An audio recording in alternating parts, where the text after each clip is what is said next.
Chapter 1: The Fall. The crimson dawn broke over New Geneva, the last free city on Earth, painting the sky the color of blood. Captain Josephine Martinez pressed her face against the reinforced plasteel window of the command bunker, watching the alien patrol ships glide silently through the morning mist like metallic wraiths. Their hulls gleamed with an otherworldly iridescence that seemed to shift and flow like liquid mercury, defying every law of physics humanity thought it understood. 3 months had passed since the convergence, the day the aliens arrived without warning, without negotiation, without mercy. Their ships had materialized simultaneously above every major population center on Earth, emerging from what scientists later theorized were micro-wormholes that opened and closed faster than human instruments could detect. Within 72 hours, London, Tokyo, New York, Beijing, Moscow, and dozens of other metropolises had fallen to their superior technology and ruthless efficiency. The aliens, whom the Resistance had dubbed the hegemony due to their apparent hive-mind coordination, possessed weapons that made human military might seem like Stone Age tools. Their energy cannons could slice through the thickest armor like paper, their shields deflected nuclear warheads as if they were mere pebbles, and their ground forces moved with a precision that spoke of shared consciousness and perfect tactical coordination. Josephine remembered the day Paris fell.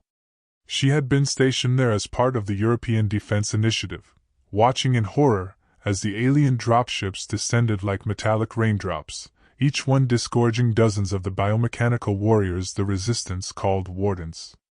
These creatures stood nearly 8 feet tall, their exoskeletons a disturbing fusion of chitinous armor and advanced technology. Their faces, what little could be seen behind their helmet-like carapaces, were utterly alien, compound eyes that reflected light in patterns that hurt to look at directly, and mandibles that clicked with mechanical precision. The battle for Paris had lasted 6 hours. 6 hours for a city that had stood for over 2 millennia to be completely subjugated. Josephine's unit had been evacuated during the final collapse, but not before she witnessed the systematic herding of civilians into massive transport vessels. Where those people had been taken, no one knew. The few refugees who managed to escape other fallen cities told similar stories: mass abductions, technological infrastructure left intact but repurposed, and an eerie silence where once millions of voices had filled the air. Now, only New Geneva remained, nestled in the Swiss Alps like a defiant fist raised against an overwhelming enemy. The city's survival wasn't due to superior defenses or strategic importance. It was pure geographical luck. The mountainous terrain made conventional assault difficult, and the underground tunnel networks that had served as Cold War bunkers provided perfect hiding spots for resistance operations. More importantly, the aliens seemed to be taking their time with this final stronghold, as if New Geneva served some purpose in their larger plan. Commander Elena Vasquez's voice crackled through the bunker's comm system, pulling Josephine from her grim contemplation. "All senior staff to the Situation Room. Priority Alpha briefing in 5 minutes." Josephine straightened her uniform, what remained of it. The once pristine blue of the United Earth Defense Force had been replaced by mottled grays and browns that helped blend into the urban ruins. Rank insignia were minimal. In a world where every day might be your last, military protocol had given way to practical survivalism. The Situation Room was a concrete box buried 50 meters beneath New Geneva's old financial district. Its walls were lined with salvaged monitors displaying reconnaissance data, communication intercepts, and the ever-shrinking map of free territory. Around the central holodeble, the remaining leadership of human resistance had gathered, 12 individuals who carried the weight of their species' survival on their shoulders. Commander Vasquez stood at the head of the table, her weathered face bearing the scars of 3 months of continuous warfare. To her left sat Dr. Chen Wu, the Chinese physicist whose theoretical work on quantum tunneling had become desperately practical in their fight for survival. On her right, Colonel Marcus Thompson, the grizzled British SAS veteran whose expertise in asymmetric warfare had kept the resistance alive when conventional tactics failed utterly. "Ladies and gentlemen," Vasquez began, her voice carrying the weight of impending doom, "our scouts have confirmed what we feared. The aliens are no longer content to let us exist in this mountain hideaway. Satellite imagery shows massive troop buildups in the valleys below. Conservative estimates put their force at over 10,000 wardens, supported by atmospheric fighters and heavy assault platforms. A three-dimensional projection flickered to life above the table, showing the topographical nightmare that surrounded New Geneva. Red markers indicated alien positions, so many that they seemed to flow together into an ocean of hostility. Intelligence suggests they're planning a final assault within 72 hours. Vasquez continued. Our defensive capabilities, while formidable for a mountain stronghold, cannot withstand that level of concentrated force. We're looking at complete annihilation. The room fell silent except for the humming of overtaxed life support systems. Everyone understood the implications. New Geneva wasn't just humanity's last city, it was the last repository of human culture, knowledge, and hope. When it fell, humanity would be reduced to scattered groups of survivors hiding in caves and ruins, slowly being hunted to extinction. Dr. Chen cleared his throat, a sound that seemed unnaturally loud in the oppressive quiet. There is a possibility. It's desperate, but it might be our only chance. All eyes turned to the physicist, whose normally composed demeanor showed cracks of exhaustion and stress. He activated a different holographic display, this one showing intelligence gathered over weeks of dangerous reconnaissance missions. 3 days ago, our deep reconnaissance team managed to infiltrate the alien command structure they've established in Geneva proper. What they discovered changes everything we thought we knew about our enemy. The projection shifted to show the interior of what had once been the World Trade Organization headquarters. The familiar architecture was almost unrecognizable, transformed by alien technology into something that looked more grown than built. Organic-looking conduits pulsed with bioluminescent light, while geometric patterns that hurt to perceive directly covered every surface. The aliens aren't just using Geneva as a staging ground, Chen continued. They're using it as a central coordination node for their entire operation on Earth. Everything, troop movements, resource allocation, communication with their home fleet, runs through a quantum processing core they've installed in the building's lower levels. Colonel Thompson leaned forward, his scarred hands gripping the table's edge. Are you suggesting what I think you're suggesting, Doctor? A surgical strike on the core could theoretically disrupt their entire network, Chen replied. Without centralized coordination, their forces would be reduced to individual units operating on limited local intelligence. It wouldn't stop them permanently, but it might create enough chaos for an organized resistance too. It's a suicide mission, Thompson interrupted. Geneva is crawling with their forces. The building itself is a fortress. Getting in would be impossible, and getting out, well, that's not even worth discussing. Vasquez raised a hand for silence. What kind of disruption are we talking about, Doctor? Hours? Days? Unknown, Chen admitted. Our understanding of their technology is limited. It could be minutes or it could be weeks. But given the interconnected nature of their operations, even a brief disruption might be enough to expose critical weaknesses in their planetary control. What would such a mission require? Vasquez asked. Dr. Chen manipulated the holographic display, zooming in on the WDO building's structure. The quantum core is located 17 levels below ground, in what used to be the building's geological survey sub-basement. Our intelligence indicates it's heavily shielded and surrounded by multiple security layers. The mission would require someone with advanced technical knowledge to identify and properly sabotage the core, extensive urban warfare training to navigate the building's alien-modified interior, and… He paused, his face grim. Someone willing to accept that extraction is highly unlikely. The room fell silent again. Everyone understood the subtext. This wasn't a mission, it was a death sentence with a tiny chance of taking the enemy down with you. Josephine found herself speaking before she'd consciously decided to. I'll do it. Every head turned toward her. Commander Vasquez's expression was unreadable, but there was something that might have been pride flickering in her eyes. Captain Martinez, she said slowly, you understand what you're volunteering for? Yes, ma'am. My background in systems engineering and urban combat makes me the logical choice. And… She paused, thinking of the millions who had already died, the children who would never see another sunrise if humanity fell here. Someone has to try. Colonel Thompson shook his head. It's not just about getting to the core, Captain. Intelligence suggests the aliens have been modifying captured humans for use as labor and possibly as biological components in their technology. The psychological stress of witnessing that alone could compromise the mission. Then I won't look, Josephine replied with a dry humor that didn't quite hide the steel in her voice. I'll focus on the job. Dr. Chen activated another display, this one showing technical schematics that looked more alien than human. The sabotage itself will require precise placement of a quantum disruptor device I've been developing.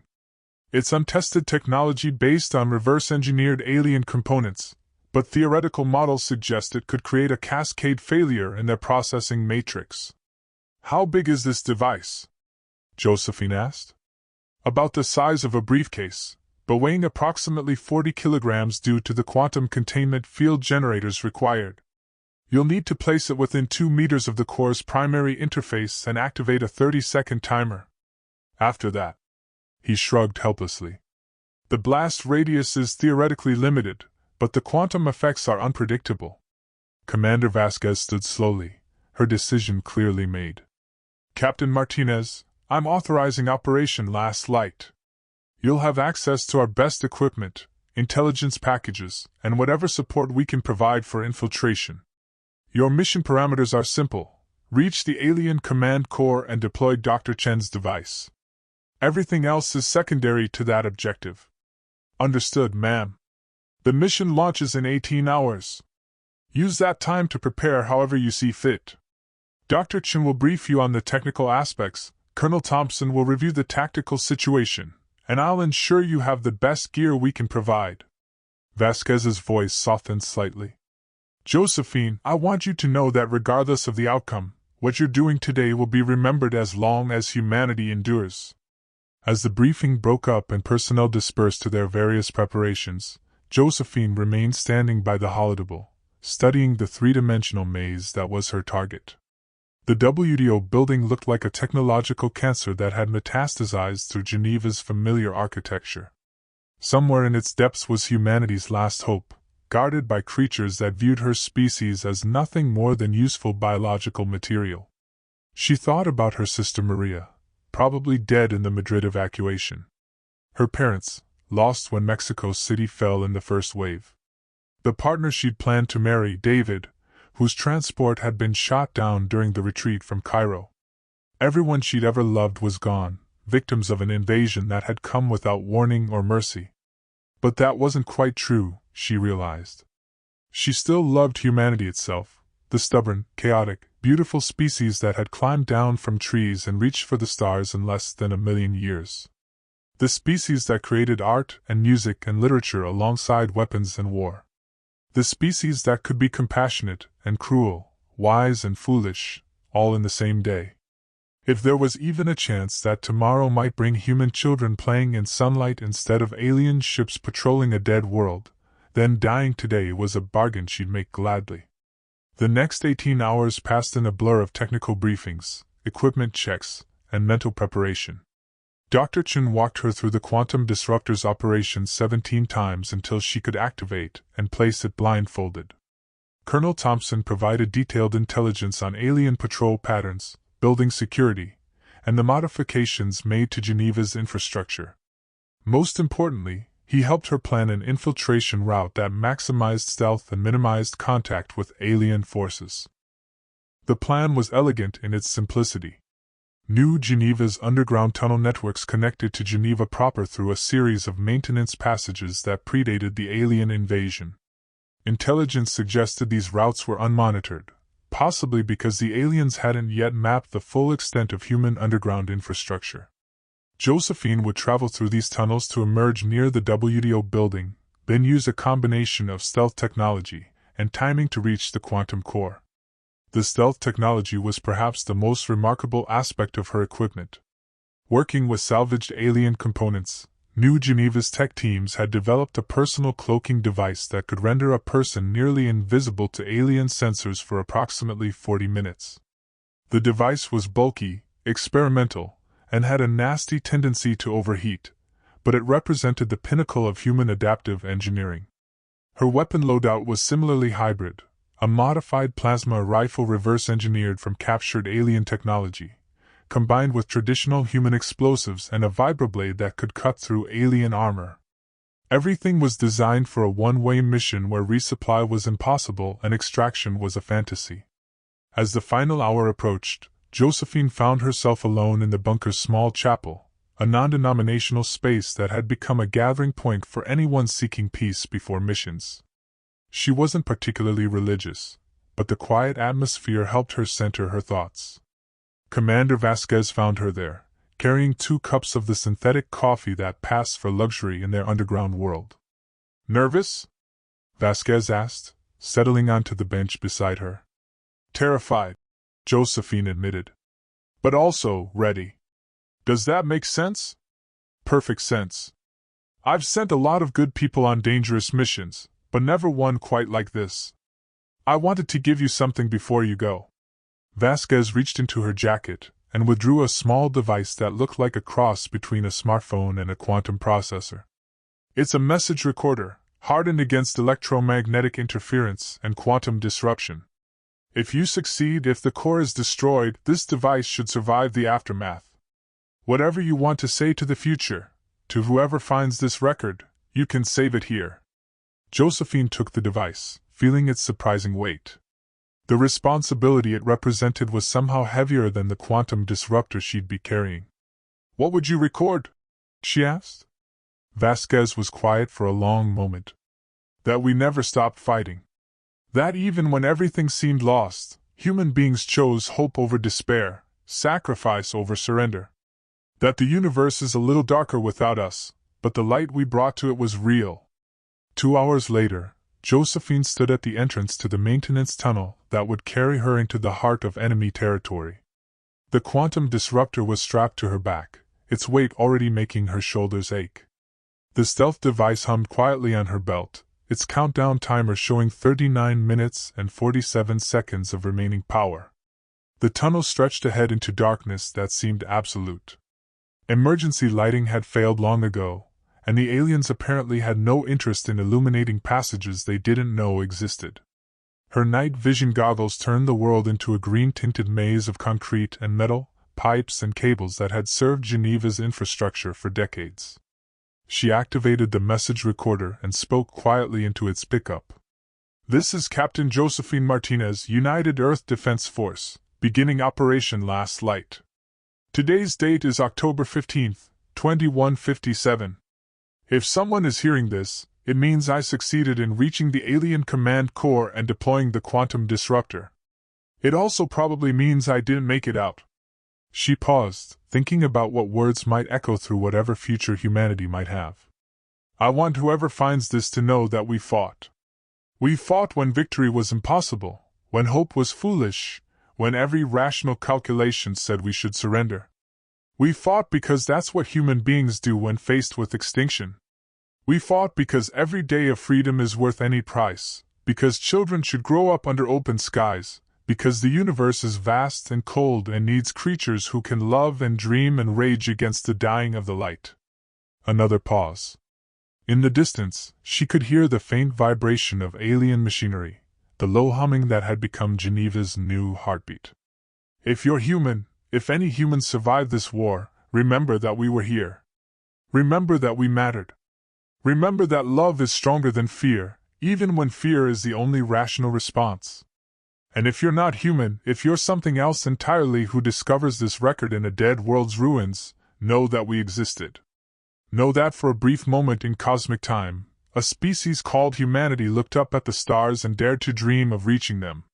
She clipped the recorder to her chest armor and began walking into the darkness. The tunnel sloped steadily downward, carrying her deeper beneath the city and closer to her destination. According to the blueprints, she had approximately 3 kilometers to travel before reaching the access point nearest the WDO building. 3 kilometers through maintenance tunnels that hadn't been designed for human travel, in equipment that weighed more than her body mass, carrying a weapon that might save her species or might simply make her death more spectacular. The first kilometer passed without incident. The tunnel was exactly as intelligence had described, a concrete tube filled with pipes and conduits that carried Geneva's vital services. Some of the systems were still functioning. She could hear water flowing through pipes and the distant hum of electrical systems that the aliens had kept operational for their own purposes. It was during the second kilometer that she began to hear other sounds. At first, she thought it was machinery, a rhythmic pounding that echoed through the tunnel walls. But as she listened more carefully, the rhythm seemed too organic, too irregular for mechanical systems. It sounded almost like digging. She increased her pace, fighting the weight of her equipment and the growing certainty that she wasn't alone in the underground spaces beneath Geneva. The aliens had been on Earth for 3 months. They'd had plenty of time to explore human infrastructure, to expand their understanding of the underground networks that connected the city. The access point appeared ahead, marked by the intersection with a larger maintenance tunnel that ran directly beneath the financial district. According to her maps, she was now less than 200 meters from the WDO building's sub-basement levels. She could actually feel the vibration of alien machinery through the concrete walls, a thrumming that seemed to resonate in her bones. She activated the stealth device. The world shimmered around her as the cloaking field engaged, bending light and electromagnetic radiation to render her nearly invisible. The sensation was disconcerting, like being wrapped in liquid mercury that moved with her every gesture. More importantly, the device's countdown began. 39 minutes to reach the core, deploy the disruptor, and well, there wasn't really an "and" after that. The access point was a simple maintenance ladder leading up to a sealed hatch. Intelligence suggested the hatch opened into a storage area in the WDO building's third sub-basement, far enough from alien activity to provide a safe entry point. Of course, intelligence had been wrong before. She climbed carefully, testing each rung for stability and listening for any sounds from above. The hatch was secured with a simple mechanical lock that yielded to the bypass tools in her kit. She eased it open a few centimeters, using a fiber-optic cable to survey the room above. The storage area looked exactly as described, shelves lined with cleaning supplies and maintenance equipment, apparently untouched by the alien occupation.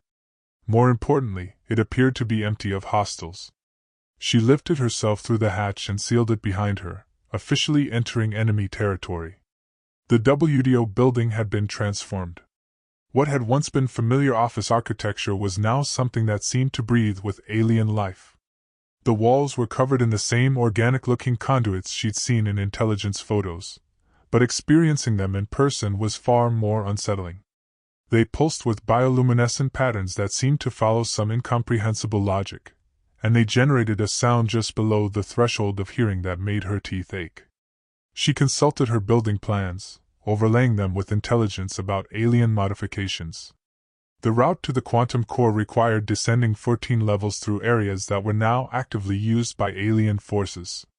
Stealth would be essential, but it would also be insufficient. Eventually, she would have to move through spaces where invisibility alone wouldn't protect her.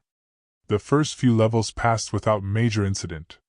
The aliens seemed to have converted the upper sub-basements into some kind of processing facility.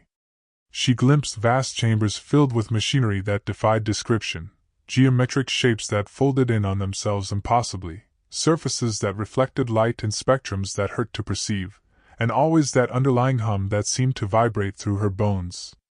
It was on the 7th level that she encountered her first warden. The creature was standing motionless in a corridor that had once led to the building's central computer core. 8 feet tall, its biomechanical exoskeleton gleaming under the alien lighting, it seemed to be monitoring readings from a device that grew directly from the wall like a technological tumor. For a moment, Josephine thought her stealth field had failed. The warden's compound eyes seemed to track directly toward her position. But the creature made no move to investigate, instead returning its attention to the wall device. She realized with relief that it had detected something, perhaps the faint electromagnetic signature of her equipment, but couldn't pinpoint her exact location. The stealth field was holding, barely. She edged around the warden, keeping as much distance as possible while still following her planned route. The alien's head tracked slightly as she moved, confirming that it sensed something, but its programming apparently didn't include investigating minor anomalies. She filed that information away. Useful intelligence if any other humans ever attempted a similar mission. The lower levels became progressively more alien. By the 10th sub-basement, the original building architecture was barely recognizable. Walls flowed like living tissue, floors curved and shifted in ways that challenged human spatial reasoning, and the lighting seemed to emanate from the very air itself. She began to understand why the intelligence teams had struggled to map these areas. The environment itself seemed to resist human comprehension. She also began to encounter more disturbing evidence of what the aliens had done with captured humans. Chambers filled with what looked like medical equipment, but designed for bodies that weren't quite human anymore. Holding areas where the walls showed evidence of desperate scratching, as if prisoners had tried to claw their way to freedom. And sounds, faint crying that might have been human, or might have been something that had once been human. Josephine forced herself to focus on the mission. Every minute she spent processing the horror around her was a minute closer to stealth field failure. Every emotional reaction was energy not available for the task at hand. She had known the aliens were monsters. Seeing the evidence up close changed nothing about what needed to be done. The quantum core was located on the 17th sub-basement, in a chamber that had originally housed the building's geological survey equipment. According to intelligence, the aliens had excavated the area extensively, creating a space large enough to house processing equipment that handled their planetary coordination network. She reached the correct level with 11 minutes remaining on her stealth field. The corridor leading to the core chamber was guarded by 3 wardens, stationed at intervals that made sneaking past them impossible. She would have to find another route, or the alternative was direct action. Her plasma rifle could probably take down 1 warden before the others reacted, but fighting 3 of them simultaneously would be suicide even if she wasn't trying to preserve stealth. However, she noticed something during her descent through the building. The alien modifications included what appeared to be maintenance passages, organic tunnels that connected different levels and chambers. She backtracked to a junction she'd passed 10 minutes earlier, where one of the organic passages branched off from the main corridor. The tunnel was barely large enough for a human, and its walls had the disturbing quality of feeling warm and slightly yielding to the touch. But it led in the right direction, and her building schematics suggested it might connect to the core chamber's upper levels. Crawling through the tunnel was like traveling through the digestive system of some vast creature. The walls pulsed rhythmically, there was a constant sound like breathing, and the bioluminescent patterns created an environment that was as beautiful as it was terrifying. Worst of all, she began to suspect the tunnel was aware of her presence. The pulsing intensified as she moved, and she could swear the passage was adjusting its dimensions to accommodate her equipment. She emerged into the core chamber through what appeared to be a ventilation grate set high in the wall. The sight that greeted her was simultaneously magnificent and horrifying. The quantum core dominated the center of the chamber, a crystalline structure the size of a small building, suspended in a matrix of energy fields that cast dancing shadows on the walls. It was beautiful in the way that natural disasters were beautiful, a display of forces that dwarfed human understanding. Information flowed through it in patterns that were visible as streams of light, each pulse representing communications with alien forces across the planet. Surrounding the core were dozens of workstations, each one operated by a creature that had once been human.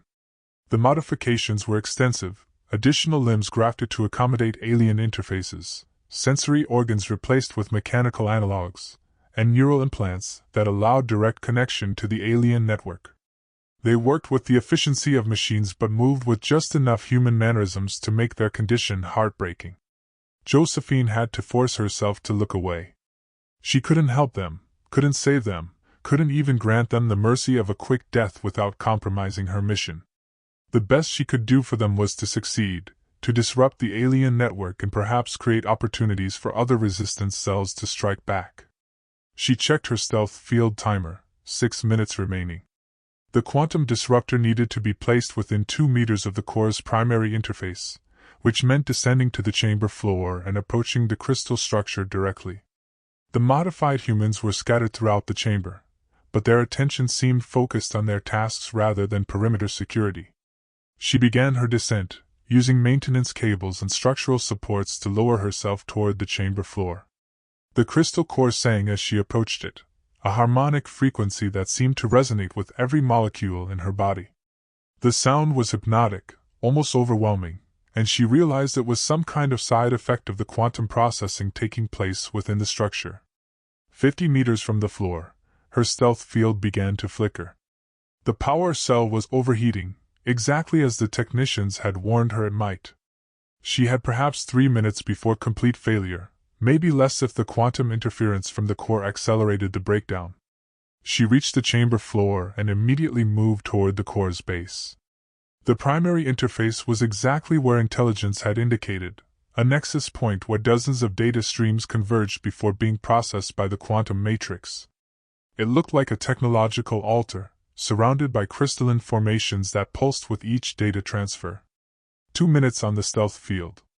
She unslung the quantum disruptor, feeling its weight settle into her arms like a promise of destruction. The device was designed to interface directly with alien technology, using their own quantum principles against them. Dr. Chen had called it technological Aikido, using the enemy's strength to destroy them. She activated the disruptor's placement protocol. The device began scanning the quantum core, identifying the optimal attachment point for maximum cascade effect.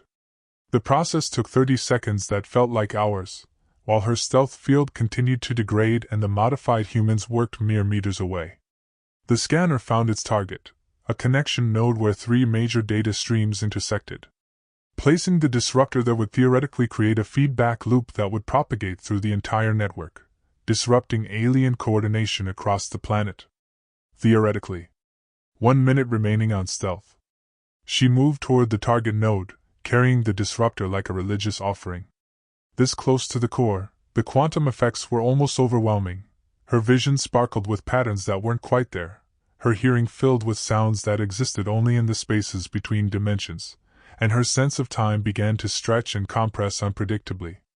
The node was 3 meters above the chamber floor, requiring her to climb a section of the core's support structure.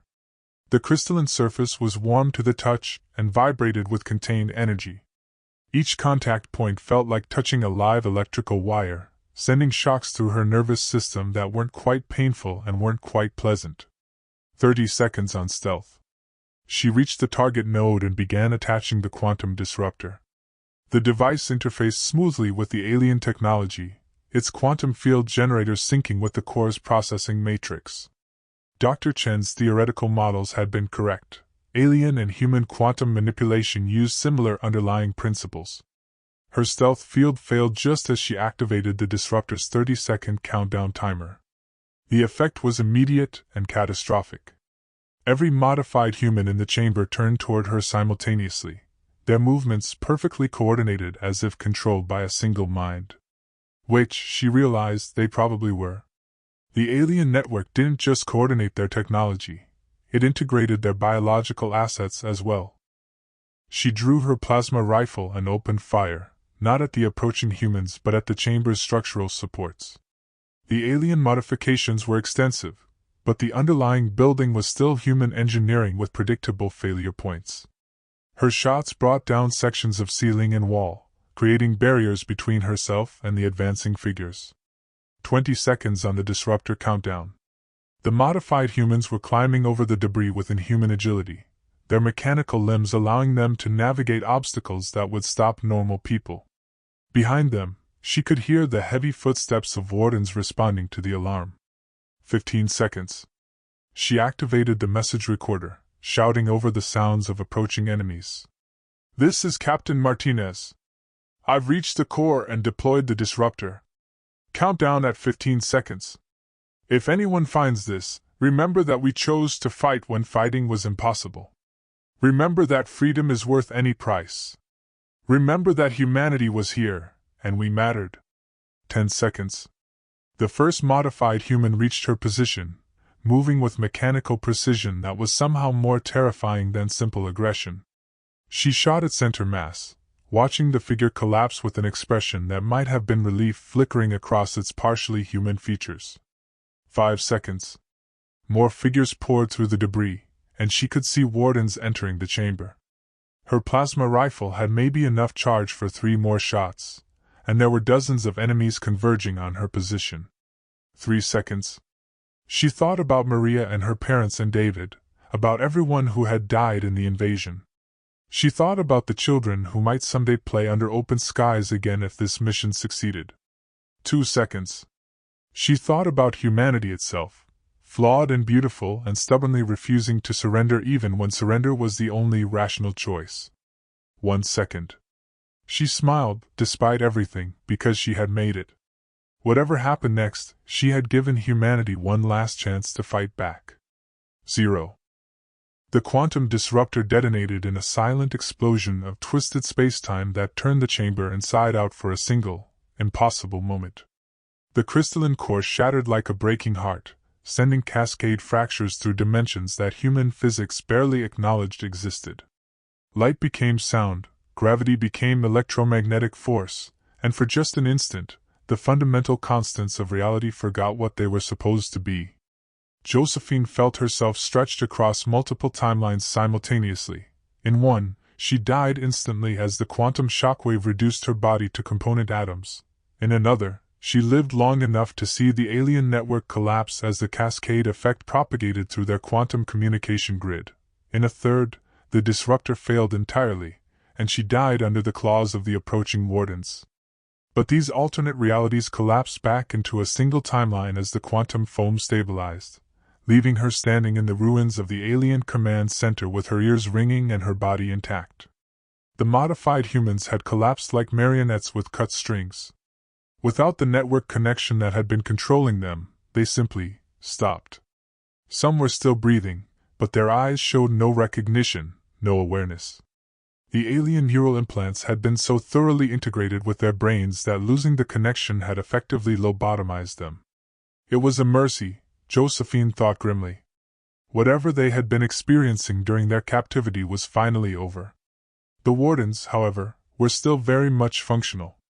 The aliens' biomechanical soldiers operated on local processing power with network coordination as a secondary system. They had been slowed and confused by the sudden loss of central command, but they were adapting rapidly to operating as independent units. Josephine grabbed the message recorder from her chest armor. Miraculously, it had survived the quantum detonation, and began moving toward what she hoped was an exit route. The chamber had been transformed by the cascade effect. Walls that had curved organically now met at impossible angles, gravity seemed to flow in conflicting directions, and the bioluminescent patterns that had covered every surface were now dark and lifeless. She could hear the wardens moving through the debris, their heavy footsteps echoing strangely in the quantum-altered space. Their coordination was definitely compromised. Instead of the perfect tactical movement she'd observed during the invasion, they were moving as individuals, checking and clearing the chamber systematically but without the superhuman efficiency that had made them so terrifying. The maintenance tunnel she'd used to enter the chamber was gone, transformed by the quantum cascade into something that looked more like abstract art than architecture. But there were other openings now, gaps in the walls where the reality distortion had created new passages. She chose one that seemed to slope upward and began climbing, hoping it would take her toward the surface levels. The building's transformation was even more dramatic than she'd expected. What had been organic alien corridors were now crystalline structures that sang with residual quantum harmonics. What had been technological installations were now geometric sculptures that seemed to exist in more dimensions than human vision could process. The entire structure had become a monument to the fundamental incompatibility between human and alien physics. As she climbed through the transformed building, she began to encounter other evidence of the cascade effect's impact. Alien equipment was either completely inert, or functioning in ways that seemed random and chaotic. The organic conduits that had pulsed with bioluminescent communication now crackled with uncontrolled energy discharges. Most importantly, the few wardens she encountered seemed to be experiencing significant navigation difficulties. Their perfect environmental awareness had been replaced by the fumbling movements of creatures operating in an environment they no longer understood. She reached what had once been the building's main lobby to find it transformed into something that resembled the interior of a geode. Crystalline walls reflected light in patterns that created the illusion of infinite depth, while gravity seemed to operate along different vectors in different parts of the space.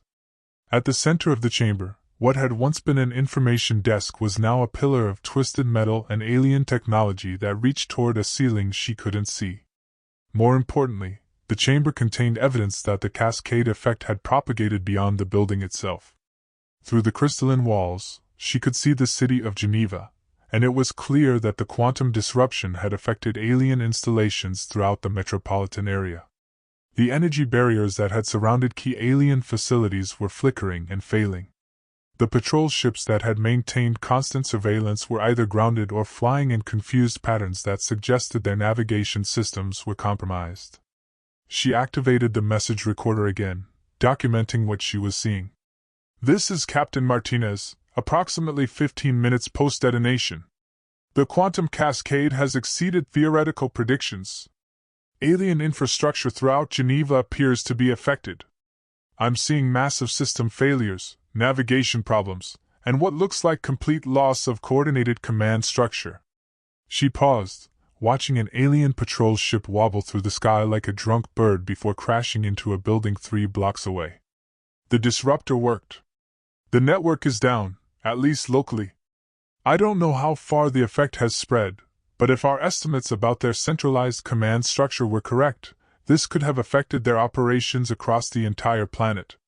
Getting out of the building proved to be easier than getting in. The main entrance had been sealed by alien modifications, but the quantum cascade had created new openings throughout the structure. She chose an exit that had once been a window on the 3rd floor, now expanded into a passage that led directly to the street. Geneva was in chaos. The orderly alien occupation had been replaced by confusion and system failures on a massive scale. Alien vehicles wandered aimlessly through streets they no longer recognized. Wardens stood motionless at intersections, apparently waiting for orders that would never come. The energy fields that had controlled access to different districts were flickering in and out of existence, sometimes trapping alien patrols in their own containment systems. Most significantly, she could see human figures moving through the city. Survivors who had been hiding in basements and sewers and abandoned buildings were emerging to witness the collapse of their occupiers' perfect order. Some were just watching in amazement, but others were beginning to take more direct action. She saw a group of people throwing rocks at a stranded alien vehicle, while another group was helping each other navigate around a malfunctioning energy barrier. She needed to reach New Geneva and report the mission's success, but the mountain city was 30 kilometers away through terrain that was still technically under alien control. Even with their command network disrupted, the aliens still had overwhelming technological superiority. A lone human traveling through their territory would be extremely vulnerable. On the other hand, she was still alive when survival had been considered impossible, and the alien forces that should have overwhelmed her were now stumbling around like lost children. The mission had succeeded beyond her wildest hopes. She owed it to humanity to get the intelligence back to command, to let them know that the war was far from over but the balance had fundamentally shifted. She began moving through the city streets, using the chaos to mask her movement and avoiding areas where alien forces seemed to be regrouping. The quantum cascade had affected different systems in different ways. Some installations were completely dead, others were functioning erratically, and a few seemed to be operating normally but without network coordination. As she traveled, she continued recording observations for whoever might eventually find her message. The cascade effects were propagating outward from the WDO building in ways that suggested they were following quantum entanglement channels rather than simple electromagnetic propagation. If Dr. Chen's theories were correct, the disruption could potentially affect alien operations on other continents, possibly even other worlds if their quantum network was truly interstellar. The implications were staggering. Humanity had assumed that defeating the alien invasion would require matching their technology, developing weapons that could compete with their superior science. But the quantum disruptor proved that understanding their technology was more important than matching it. By using the aliens' own quantum principles against them, a single human with a briefcase-sized device had potentially crippled the Galactic Empire's planetary occupation. She reached the outskirts of Geneva as the sun began to set. The city's edge was marked by alien perimeter defenses that had once formed an impenetrable barrier. Now, the energy fields were fluctuating wildly, creating gaps that appeared and disappeared according to no pattern she could discern. Getting through would require careful timing and a bit of luck. She found a position overlooking the perimeter and settled down to observe the pattern of fluctuations. The energy barriers seemed to be operating on some kind of cycle, but it was irregular and unpredictable. Every few minutes, a section would collapse entirely for 20 or 30 seconds before reforming. The challenge was identifying when and where the next gap would appear. While she waited, she noticed movement in the city behind her. Lights were appearing in buildings that had been dark for months. Survivors were emerging from hiding and beginning to reclaim their city. In the distance, she could see fires burning where alien installations had been overloaded by the cascade effect. The perfect order of the occupation was collapsing into beautiful, chaotic humanity. A gap appeared in the perimeter barrier, a section about 50 meters wide that suddenly flickered out of existence. She ran for it, covering the distance in less than 20 seconds and diving through the opening just as the energy field began to reform. She made it with seconds to spare, feeling the crackling energy discharge mere centimeters behind her as the barrier snapped back into existence. The terrain beyond Geneva was mountainous and heavily forested, perfect for avoiding alien patrols even under normal circumstances. With their surveillance systems compromised and their coordination disrupted, the aliens would have difficulty tracking a single person through the wilderness. She began climbing toward the mountain passes that would take her home to New Geneva. The journey took 6 hours. 6 hours of careful movement through terrain she knew by heart, avoiding the few alien patrols that were still functioning and staying hidden from the aircraft that occasionally flew overhead in confused search patterns.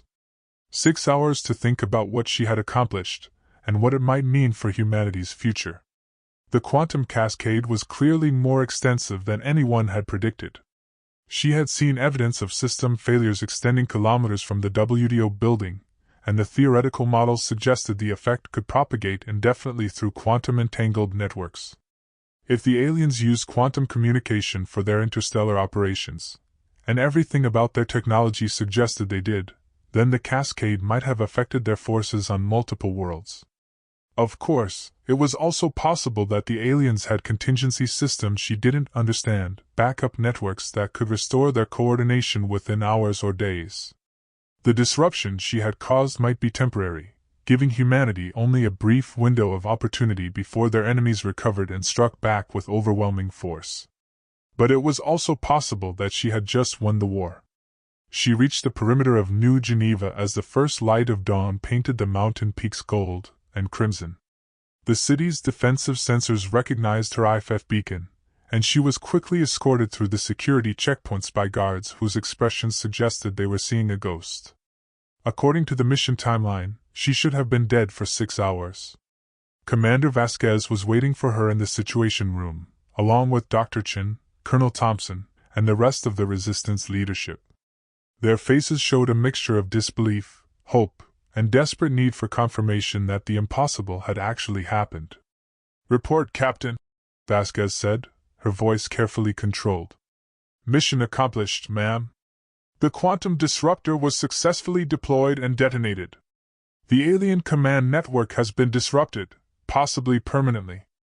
Geneva is in chaos, their forces are operating without coordination, and human survivors are beginning to emerge from hiding."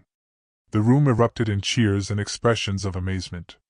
Dr. Chen was practically vibrating with excitement, already pulling up monitoring equipment to track the cascade effect's propagation. Colonel Thompson was activating communication protocols to contact resistance cells around the world, eager to coordinate a global response to the alien vulnerability. But Commander Vasquez simply nodded and said, "Well done, Captain. Now let's figure out how to win this war." Captain Josephine Martinez stood on the observation deck of the newly liberated United Nations building in New York, watching the sunrise paint the Hudson River gold. The city spread out below her was scarred but alive, its streets filled with humans rebuilding what the aliens had tried to take away. The quantum cascade had indeed propagated far beyond Geneva. Within hours of the detonation, alien forces on every continent had lost coordination and begun experiencing catastrophic system failures. Some installations had simply shut down, others had exploded spectacularly, and a few had transformed into crystalline monuments that scientists were still trying to understand. The aliens themselves had proven to be far more vulnerable than anyone had imagined. Without their quantum network, their individual units were little more than sophisticated animals operating on basic programming. Some had continued fighting until destroyed, others had simply stopped functioning, and a disturbing number had begun exhibiting behaviors that suggested a form of mechanical madness. The war wasn't over. Scattered alien forces still controlled isolated strongholds, and reconnaissance suggested that off-world reinforcements might be en route. But humanity had seized the initiative for the first time since the invasion began. Cities were being liberated, survivors were being rescued, and the technology left behind by the aliens was being reverse-engineered at an unprecedented pace. Dr. Chen had been awarded command of the new Quantum Research Division, tasked with understanding and replicating the cascade effect for future defensive applications. His preliminary findings suggested that the aliens' greatest strength, their quantum-networked coordination, was also their greatest weakness. Any sufficiently advanced civilization that relied on quantum entanglement for communication was potentially vulnerable to cascade disruption. Colonel Thompson had taken charge of global resistance coordination, using the alien communication infrastructure to establish contact with survivor groups around the world. The stories coming in were encouraging. Everywhere the cascade had reached, human resistance was emerging from hiding to reclaim their planet. As for Josephine, she had been promoted to major and given command of the new Special Operations Division, responsible for identifying and neutralizing remaining alien threats. It was dangerous work, but no more dangerous than what she had already survived. And every mission brought them one step closer to a world where children could grow up under open skies. She activated the message recorder she still carried, the same device that had documented humanity's darkest hour and its first step toward victory. "This is Major Josephine Martinez, 6 months after Operation Last Light. I wanted to add a final entry to this record, in case someone finds it centuries from now and wonders how humanity survived its greatest test." She paused, watching a group of children playing in the park below. They were too young to remember the invasion, too young to understand what had almost been lost. Their laughter drifted up to her through the morning air like a promise that the future was still possible. "We survived because we refused to surrender, even when surrender was the only rational choice. We survived because someone believed that love is stronger than fear, hope is stronger than despair, and freedom is worth any price. We survived because when the universe tried to silence us, we chose to sing louder." The sun cleared the horizon, and New York City sparkled in the golden light like a jewel that had been polished by suffering and made beautiful by survival. "We survived because we're human, and that's what humans do. We fight. We endure. We hope. And we never, ever give up." She closed the recorder and clipped it back to her uniform. Somewhere in the city below, technicians were preparing for the day's missions, scientists were unlocking the secrets of alien technology, and ordinary people were rebuilding the world one brick at a time. The war for Earth was nearly over. The war for humanity's future was just beginning. And Major Josephine Martinez was ready for both.